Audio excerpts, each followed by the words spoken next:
Hello दोस्तों, आप सभी लोगों का एम्बिशन चैनल में स्वागत है। और आज हम लेक्चर नंबर 3 देखने वाले हैं, जिसमें कि क्वेश्चन हम भारतीय इतिहास एवं संस्कृति का क्वेश्चन करने वाले हैं। तो चलिए फ्रेंड्स, क्वेश्चन हमारे डेस्कटॉप पे आ चुका है और इसी को हम आज डिस्कस करने वाले हैं। तो आइए हम क्वेश्चन की तरफ बढ़ते हैं फ्रेंड्स। तो देखिए फ्रेंड्स, हमारा क्वेश्चन क्या बोला है। क्वेश्चन बोला है कि वैदिक काल में परी नाम से जाने गए समुदाय का मुख्य व्यवसाय क्या था। तो फ्रेंड्स, हमारा आंसर हो जाएगा व्यापार। क्या था फ्रेंड्स? तो व्यापार था। जो व्यवसाय था परी नाम से जाने गए समुदाय का जो वैदिक काल में, तो हमारा वो व्यापार था। और आइए इसके बारे में फ्रेंड्स हम डिस्कस करते हैं। तो चलिए फ्रेंड्स देखते हैं, जो वैदिक काल की जानकारी हमें मुख्यतः कहाँ से, तो फ्रेंड्स हमारा वेदों से प्राप्त होती है। कहाँ से फ्रेंड्स? तो वेदों से प्राप्त होती है, जिसमें ऋग्वेद, क्या फ्रेंड्स, जो कि जिसमें ऋग्वेद सर्वप्राचीन होने का कारण सर्वाधिक महत्वपूर्ण है। जो कि ये सबसे ऋग्वेद, जो कि ये ऋग्वेद पुराना है, पुराना माना गया है। ओके फ्रेंड्स, तो आगे देखते हैं। जो पूर्व वैदिक काल है 1500 से 1000 ईसा पूर्व तक था। और उत्तरी वैदिक काल है जो कि 100 से 600 ईसा पूर्व तक था। और वैदिक काल के अंत में जो सच्चे शहरे और बड़े राज्यों को महाजनपद कहा जाता है। क्या बोला जाता है? महाजनपद। ये क्वेश्चन पूछ सकता है फ्रेंड कि वैदिक काल के अंत में जो सच्चे शहरे और बड़े राज्य को क्या कहा जाता है, तो हम बोल सकते हैं कि महाजनपद कहा जाता है। ओके फ्रेंड्स, आइए नेक्स्ट क्वेश्चन की तरफ बढ़ते हैं। नेक्स्ट क्वेश्चन है फ्रेंड्स, ऋग्वेद में पुत्री के लिए प्रयुक्त शब्द दुहिता का शाब्दिक अर्थ क्या है? दुहिता का शाब्दिक अर्थ क्या है? इसका अर्थ पूछ रहा है। तो मतलब कि जिसे हमें दूध निकालते हैं, वो हो हमारा आंसर हो जाएगा गाय का दोहन करने वाला। क्या हो जाएगा फ्रेंड्स? गाय का दोहन करने वाला। चलिए फ्रेंड्स नेक्स्ट क्वेश्चन की तरफ बढ़ते हैं। नेक्स्ट क्वेश्चन बोल रहा है, संगम युग में तमिलों का सर्वाधिक लोकप्रिय देवता कौन था? तो हमारा आंसर हो जाएगा फ्रेंड्स मुर्गन था। क्या था? मुर्गन। आइए इसके बारे में हम फ्रेंड्स थोड़ा बहुत डिस्कस करते हैं। तो देखिए फ्रेंड्स, जैसा कि हमारे डेस्कटॉप पे मुर्गन का दूसरा नाम ही कार्तिकी है। जो इन्हीं का, जो ये फ़ोटो दिखाया गया है, दिखाए हैं, इन्हीं का पूजा किया जाता है। जैसा कि आपको देख लीजिए, हम जूम कर दे रहे हैं थोड़ा थोड़ा, और इन्हीं का पूजा किया जाता है। और देखिए मुर्गन का ही दूसरा नाम कार्तिकीय है। और देखिए फ्रेंड्स एक और बात, जो इनकी पूजा दक्षिणी राज्य और विशेष रूप से तमिलनाडु में किया जाता है। कहाँ पे? तो तमिलनाडु में किया जाता है। तो आइए फ्रेंड्स हम तमिलनाडु के बारे में थोड़ा देख लेते हैं, तमिलनाडु कहाँ पड़ता है।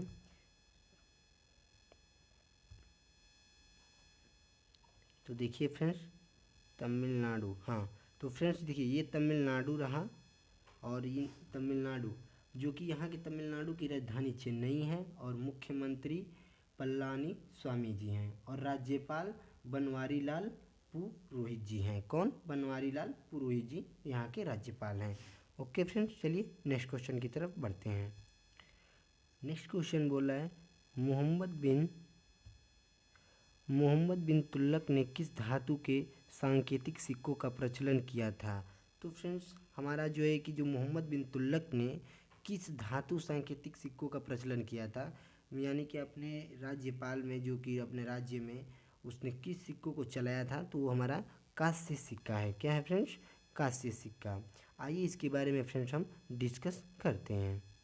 तो जैसा कि हम देख रहे हैं डेस्कटॉप पे मोहम्मद बिन तुगलक का फ़ोटो आ चुका है, और उन्होंने इसी का सिक्कों का प्रचलन चालू किया था। और आइए इनके बारे में हम थोड़ा जानकारी लेते हैं। तो मोहम्मद बिन तुगलक दिल्ली सल्तनत में तुगल वंश का, किसका?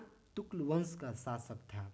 और गयासुद्दीन तुगलक की मृत्यु के बाद उसका पुत्र जूना खां मोहम्मद बिन तुगलक 1325 से, कब से?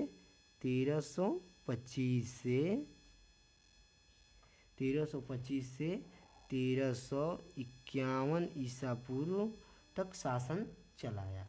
और कांस्य सिक्का मिश्र धातु जस्ता, फास्फोरस, मैग्नीशियम, सिलिकॉन आदि भी कांस्य में मिलाए होते हैं। किसका किसका फ्रेंड्स?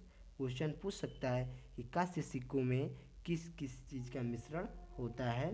तो आइए एक बार और ध्यान से देखिए, जेडेन, जास्ता, P से फास्फोरस, Mn से मैग, तो Mn से मैग्नीज और Si से सिलिकॉन। ओके फ्रेंड्स, तो चलिए नेक्स्ट क्वेश्चन की तरफ बढ़ते हैं। तो नेक्स्ट क्वेश्चन देखते हैं फ्रेंड्स। गुजरात को जीत कर किसने उसे दिल्ली सल्तनत में शामिल किया था? क्या बोल रहा है फ्रेंड्स? गुजरात को जीतकर किसने उसे दिल्ली सल्तनत में शामिल किया था, यानी जोड़ा था। ओके फ्रेंड्स, तो अलाउद्दीन खिलजी ने। किसने? अलाउद्दीन खिलजी ने। तो चलिए फ्रेंड्स देखिए, जैसा कि फ़ोटो आ चुका है अलाउद्दीन खिलजी का, ये है फ़ोटो और ये हैं अलाउद्दीन खिलजी। और देखिए इनके बारे में हम थोड़ा बहुत डिस्कस करते हैं। तो अलाउद्दीन खिलजी का असली नाम अली गुरसुफ था। क्या था? अली गुरसुफ। क्या था? अली गुरसुफ था। इनका जो वास्तविक नाम था अली गुरसुफ था। और इनका जो शासन काल है उन 1296 से लेकर 1316 ईस्वी तक चला था। और दिल्ली सल्तनत के खिलजी वंश का दूसरा शासक था ये। कौन? तो ये दूसरा शासक थे। कौन? ये दूसरा शासक थे, जो कि जलाउद्दीन खिलजी के तख्त पर बैठने के बाद उसे क्या मिला? उन्हें एक दर्जा होता है जबकि जब अलाउद्दीन खिलजी के तख्त पर बैठने के बाद एक दर्जा होता है जो कि उमीर ए तुजुक का पदक मिला। क्या? उमीर ए तुजुक का पद मिला। वहीं पे इनका स्थान दिया गया। ओके फ्रेंड्स, चलिए नेक्स्ट क्वेश्चन की तरफ बढ़ते हैं। तो चलिए फिर नेक्स्ट क्वेश्चन की तरफ बढ़ते हैं। अमीर खुसरो को किस गायक शैली का जन्मदाता माना जाता है? तो यहाँ पर हमारा जो आंसर होगा वो आंसर होगा फ्रेंड्स कव्वाली शैली का। क्या हो जाएगा? कव्वाली शैली का। आइए इनके बारे में हम डिस्कस करते हैं फ्रेंड्स। ओके, तो देखिए, तो अमीर खुसरो का शासन, सॉरी फ्रेंड्स, हाँ फ्रेंड्स चलिए, तो अमीर खुसरो का शासनकाल जो है कि बारह बारह से 1253 से 1325 तक चला। और अमीर खुसरो का प्रथम, वो जो है अमीर खुसरो जो प्रथम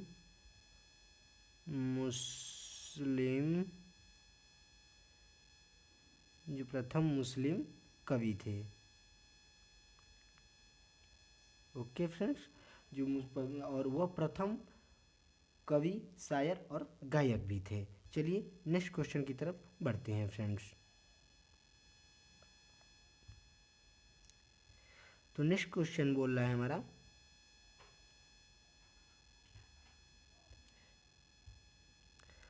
नेक्स्ट क्वेश्चन देखते हैं फ्रेंड्स। कवि की मृत्यु के पश्चात उनकी समाधि कहाँ बनाई गई थी? तो ये हमारा आंसर हो जाएगा मगहर में। कहाँ? मगहर में बनाई गई थी। ओके फ्रेंड्स, आइए हम थोड़ा इसके बारे में डिस्कस करते हैं। तो देखिए फ्रेंड्स, यह 1575 विक्रम, सॉरी,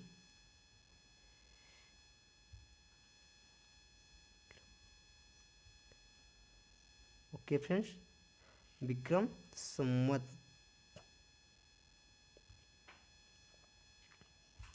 में हिंदू कैलेंडर के अनुसार माघ शुक्ल एकादशी के वर्ष माघ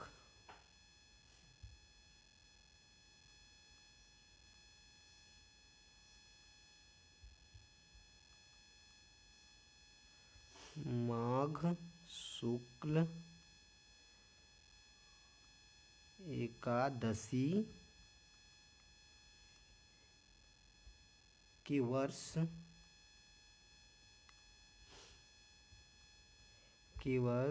1518 में जनवरी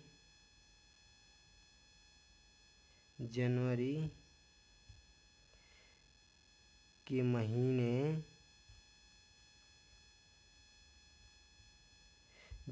महीने में मगहर में उन्हें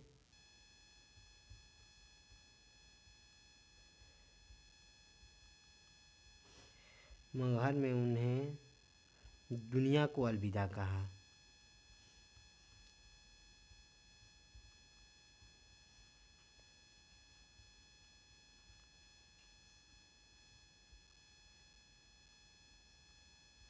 ओके फ्रेंड्स। और ये मगहर जो है, मगहर कबीरदास की समाधि और मजार दोनों है। कहाँ पर? मगहर में कबीरदास की समाधि और मजार दोनों है, और मगहर उत्तर प्रदेश के संत कबीर नगर जिले में स्थित है। ओके फ्रेंड्स, चलिए नेक्स्ट क्वेश्चन की तरफ बढ़ते हैं। नेक्स्ट क्वेश्चन बोल रहा है फ्रेंड्स कि अकबरनामा के प्रख्यात लेखक अब्दुल फजल की हत्या किसने की थी? तो फ्रेंड्स हमारा आंसर हो जाएगा वीर सिंह देव बुंदेला ने। क्या हो जाएगा? वीर सिंह देव बुंदेला ने। आइए इनके बारे में हम थोड़ा बहुत डिस्कस करते हैं फ्रेंड्स। तो देखिए फ्रेंड्स, अकबरनामा का अर्थ अकबर की कहानी से है, और इनका दूसरा नाम फ्रेंड्स, जो दूसरा नाम है आईने ए अकबरी है। क्या है? आईने ए अकबरी है, जिसकी रचना अब्दुल फजल ने की। किसने? जिसकी रचना अब्दुल फजल ने की है, जो कि यह अकबर के 9 रत्नों में से यह एक थे। क्या थे? 9 रत्नों में से एक थे अब्दुल फजल। ओके फ्रेंड्स, चलिए मिलते हैं अगले लेक्चर में। तब तक के लिए जय हिंद, जय भारत।